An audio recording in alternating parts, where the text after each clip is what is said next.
ஆட்சி காலம்தான் தொடர்ந்து 2000 ஆண்டுகள் தமிழ் வரலாற்றில் அதிகாரம் பெற்ற மன்னனாக பாண்டிய மன்னன் இருந்திருக்கிறாங்க. அப்படிப்பட்ட ஒரு பாண்டிய மக்களுடைய கூட்டம் இன்னைக்கு எங்க இருக்கு, அவருடைய நேரடி வாரிசுகள் எங்க இருக்கிறாங்க அப்படின்னு சொல்லப்படாத மறைக்கப்பட்ட வரலாறுகளுக்கு நடுவில் மரியாதைக்குரிய அண்ணன் வினோ அவர்கள் இரட்டை கயலை மீனை வைத்து அதற்கிடையில் தன் மகளை அமர்த்தி இருக்கிறாள். இதோ இருக்கிறாள் பாண்டியர்களின் வாரிசு. இதை நாம் பறைசாற்றுவதற்காக பாண்டியர்களும் சரி, சோழர்களும் சரி, சேரர்களும் சரி, தான் எந்த இடத்தில் எந்த வேலை திட்டத்தை செய்தாலும், கட்டுமானங்கள் செய்தாலும், கோயில் கட்டினாலும் அல்லது அன்னதான கூடங்கள் வைத்தாலும் அவர்களுடைய சின்னங்களை பொறித்து வைப்பதற்கான காரணம் யாரு செஞ்சாங்கன்னு கண்டுபிடிப்பதற்கல்ல, உன் இனத்தின் வரலாறு அடுத்த தலைமுறைக்கு கடத்தப்பட வேண்டும் என்பதற்காகவே.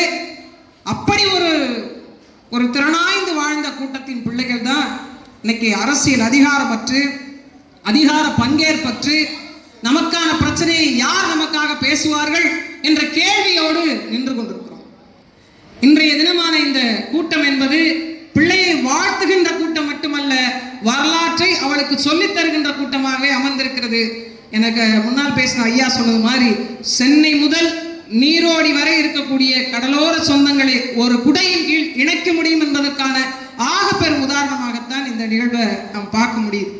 முதல்ல நான் கூட சில சூழல்களில் வர முடியுமா வர முடியாதா அப்படிங்கிற ஒரு நெருக்கடியில் இருந்தேன். ஆனால் ஒன்று மட்டும் சொன்னாங்க, நிறைய அங்கே இருக்கக்கூடிய கிராமத்தில் இருக்கிறவங்க உங்களை பார்க்க விரும்புகிறாங்க அப்படின்னு. வேண்டுகோள் எல்லாருக்கும், இனிமேல் யாருக்காவது மரியாதை செய்யணும் அப்படின்னா ஒரு புத்தகம் வாங்கி கொடுங்க, பயனுள்ளதாக இருக்கும். இந்த பத்திரிக்கை இருக்க இந்த பத்திரிக்கை ரொம்ப முக்கியம். இந்த பத்திரிக்கை ரொம்ப பிரட்டி போட்டுருச்சுன்னு சொல்லணும். உண்மையாக யாரை புரட்டுச்சோ இல்லையா, என்னைய நல்லா புரட்டுச்சு.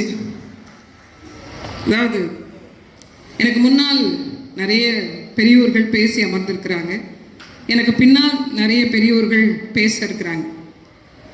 மரியாதைக்குரிய அண்ணன் வினோ அவர்களுடைய அன்பு மகள், எனது மதிப்பிற்கும் மரியாதைக்கும் உரிய அன்னி அவர்களுடைய அன்பு மகள் அனஸ்டினா அவர்களுடைய திருவிருந்து நிகழ்ச்சி